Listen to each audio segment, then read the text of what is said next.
कि आज तक हम लोगों ने इस बारे में कभी जाना ही नहीं। पंजाब में, गुजरात में, महाराष्ट्र में, केरल में, आंध्र प्रदेश में, न जाने कितनी जगहों पर बाल बलिदानियों ने इस देश के लिए अपनी कुर्बानियां दी। मैं जब यहाँ पे आया और मुझसे कहा गया कि आपको इन स्कूलों में जाना है, मैंने कहा बच्चे छोटे हैं, क्या ये चीज समझेंगे? उद्देश्य क्या है आप लोगों के बीच में आने का? आपके बीच में आने का उद्देश्य है कि आपके सीने में, आपके दिल में, आपके दिमाग में इस देश के लिए देशभक्ति की भावना को जागृत करना। हम लोग यहां पर आके बैठे हैं वो इसलिए कि आप लोगों के दिमाग में आज ये संस्कार चले जाएं कि देश से बड़ा कुछ नहीं होता। आपके दिमाग में ये संस्कार चला जाए कि हमारा देश एक राष्ट्र, जीता जागता राष्ट्र है, जिसकी पुरातन संस्कृति, सनातन संस्कृति अत्यंत प्राचीन और विशाल है। आपको समझना पड़ेगा कि आपके पूर्वज कोई ऐरे गहरे नहीं है। आपके पूर्वज राम, कृष्ण, गौतम बुद्ध, आप ऋषि मुनियों की संतान हो। आपको गर्व होना चाहिए इस देश में कि हम लोग उस पावन धरा पर जिंदा हैं जहां पर भगवान जन्म लेते हैं। ऐसी स्थिति में हमारी संस्कृति पर जिस तरीके से प्रहार हो रहा है, हमारा सांस्कृतिक का जिस तरीके से हास किया जा रहा है, हमें अलग अलग चीजों से, खान पान में हमारी संस्कृति को, हमारे खान पान की जो परंपरा थी, उन परंपराओं को बदला जा रहा है। हमारे वेशभूषा पर आज गुलामी हुई है। हम 200 वर्ष, 250 वर्ष हम लोग गुलाम रहे। केवल यही नहीं कि उन्होंने केवल हमारे देश को छोड़ दिया है, पर देखिए वो लोग आपको आज भी गुलाम बना के रख के गए हैं। और वो जो गुलामी है, उस गुलामी के बारे में मैं आपको बताना चाहता हूं कि गुलामी, कम से कम मुझे 4-5 तरह की गुलामी तो दिखाई दे रही है, जिसके लिए हम आज भी अपने आप को गुलाम हैं। और पहली गुलामी है भाषा की गुलामी। अंग्रेज तो चले गए, कौन सी भाषा में बात करते थे अंग्रेज? कौन सी भाषा को आप आज भी बोलने के लिए मजबूर हैं? अंग्रेजी है ना, मजबूर। आगे की पढ़ाई नहीं होती अंग्रेजी में, कॉलेज में MBBS नहीं कर सकता, तो आप किस चीज के गुलाम आज भी हैं? भाषा के गुलाम हो गए। हम लोगों के यहाँ कपड़े अलग होते थे, जैसे आप लोग पहने ऐसे अच्छे अच्छे कपड़े होते थे। अब वो लोग जो कपड़े पहनते हैं वो वाले कपड़े अब हमारे यहाँ देख रहे होगे आप टीवी वगैरह में पहनने लगे। तो कपड़ों की गुलामी हो गई, वस्त्रों की, वेशभूषा की गुलामी हो गई। फिर जो संगीत है, तो हमारे यहाँ अच्छा संगीत होता था, शास्त्रीय संगीत, और बड़े मीठे मीठे गीत होते थे। आजकल देख रहे हो आप मोबाइलों में कैसे, तो संगीत की वो भी आपको गुलाम बना के चले गए। आप लोग खाना पीना खाते थे, बड़ा अच्छा, पराठे बनते थे अपने 4-5 प्रकार के, 10 प्रकार, 50-50 प्रकार के, आलू के, मेथी के, सब्जियां बनती थी। केरला में अलग सब्जी बनती थी, साउथ इंडियन अलग डिश होता था, पश्चिम बंगाल में अलग तरह की डिश बनती थी। अब आपको केवल क्या कर दिया? पिज्जा, बर्गर, चाउमीन, बना गए गुलाम। तो भोजन में भी आपको क्या परोस गए? वो गुलामी। तो भाषा की, कपड़ों की गुलामी, भाषा की गुलामी, शिक्षा की गुलामी, और खाने पीने तक के लिए आपको क्या बना गए? गुलाम बना गए। और आप गुलाम बनते ही जा रहे हो, जकड़े हो।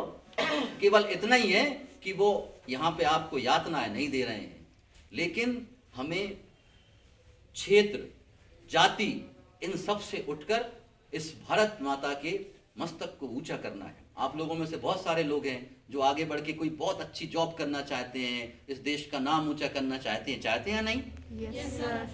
लेकिन उसके लिए आपको अपने आप में शक्ति चाहिए या नहीं? आत्मविश्वास होगा तभी तो लड़ोगे। तो हमको इन गुलामी से भी बचना है, हमको शिक्षा भी लेनी है। ये गुरुजनों का जो आशीर्वाद है ये आप पर बरसता है। मैं एक और बात बताना चाहता हूं बिल्कुल स्पष्ट रूप से। हमारे बलबन जी कल एक स्कूल गए, मैं नाम नहीं बताना चाहता। वो स्कूल इंग्लिश मीडियम का स्कूल था। मैं अभी शेयर कर रहा था इनसे बातचीत कि आपको कैसा लगा वहां का स्कूल। तो मैंने महसूस करके देखा कि उस स्कूल के बच्चों में संस्कार नाम की चीज नहीं।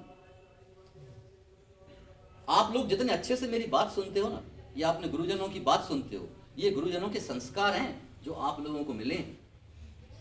आपके माता पिता के संस्कार हैं जो बदल नहीं पाए। नहीं तो स्कूल एक व्यवसाय का अड्डा बन गया है और वहां पर पढ़ने वाले जो बच्चे हैं वो लोग शिक्षक को ऐसे समझते हैं जैसे वो दुकानदार हों और वो ग्राहक हों। इस तरीके की भावनाएं पैदा हो गई हैं। पर ज्ञान तो बिकता नहीं है ना, ज्ञान तो दान होता है। मैं आपके साथ आया हूं, अपनी बातें कह रहा हूं, इस देश की गरिमा, इस देश की अखंडता के बारे में आपसे कह रहा हूं। और ये भी मैं जानता हूं कि आज भारत देश में गुलामी की चुनौती तो है ही, पर मैं एक और बात कहना चाहता हूं, वो ये कि आज़ादी से पहले आप लोग अलग तरीके से परेशान थे, पर जब हम आज आज़ाद हो गए हैं तो इस देश में चुनौतियां हैं या नहीं? मैं आपसे एक बात कहना चाहता हूं, ये देश आज़ाद हो गया, आज़ाद हो गया तो क्या आप गंदगी फैलाओगे? No sir. बोले हम तो आज़ाद हैं, क्या दिक्कत है? ये कचरा पॉलिथीन उठाया और ये फेंक दिया, मिल गई आज़ादी। ऐसा होना चाहिए क्या? No sir. तभी हमारे देश के प्रधानमंत्री जी एक स्वच्छ भारत मिशन के लिए काम कर रहे हैं और आप लोगों को सिखाया भी जाता है, हाथ धोइए, बहुत सारी चीज़ें पे काम चल रहा है। तो अब कहते हैं ना कि महात्मा गांधी जी का एक भजन या उनका एक गीत है, वो आता है कि हम लाए हैं तूफान से कश्ती निकाल के, इस देश को रखना मेरे बच्चों संभाल के।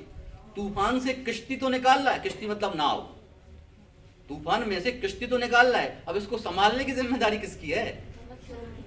आपकी जिम्मेदारी है, क्योंकि आप हमेशा बच्चे तो रहोगे नहीं, है ना? आज से 10 साल बाद बच्चे रहोगे क्या? नहीं रहोगे, बड़े हो जाओगे, आप पे जिम्मेदारी पड़ेगी।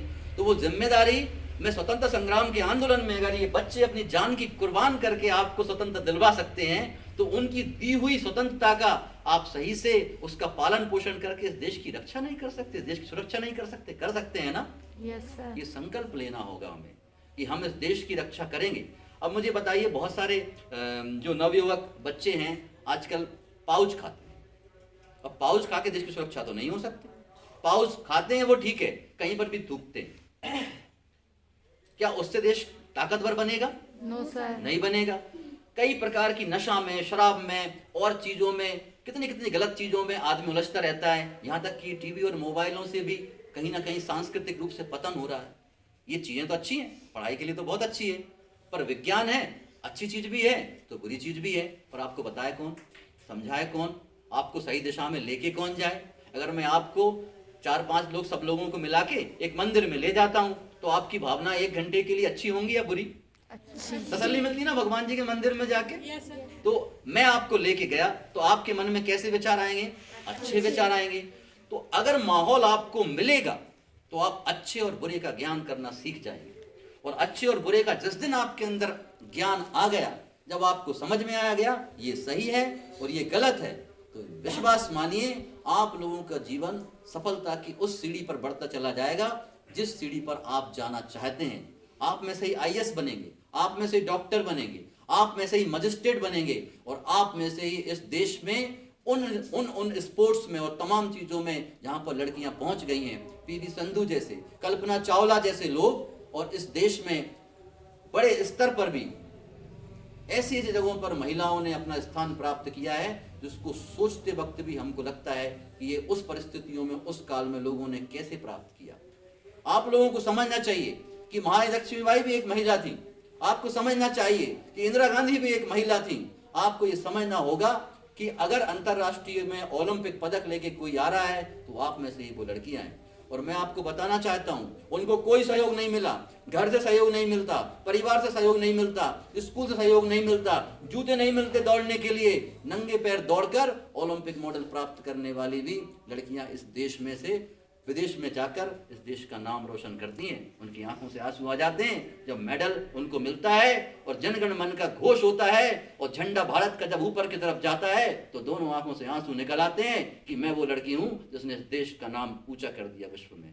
मैं आप लोगों में से देशभक्ति की भावना केवल एक ही जगह नहीं है, स्वतंत्र संग्राम की खाली बात हो, वो है और रहेगी, परंतु आपको समझना पड़ेगा कि इस देश का मस्तक ऊंचा करने की जिम्मेदारी आपकी भी है, आज भी है, विवाह के बाद भी है, और हमेशा नारी शक्ति हमेशा शक्तिशाली ही रहती है। उसके पास गढ़ने का, उसके पास बनाने का, उसको नवजीवन देने का भगवान ने जो आपको आशीर्वाद दिया है ना, वो किसी को नहीं मिला।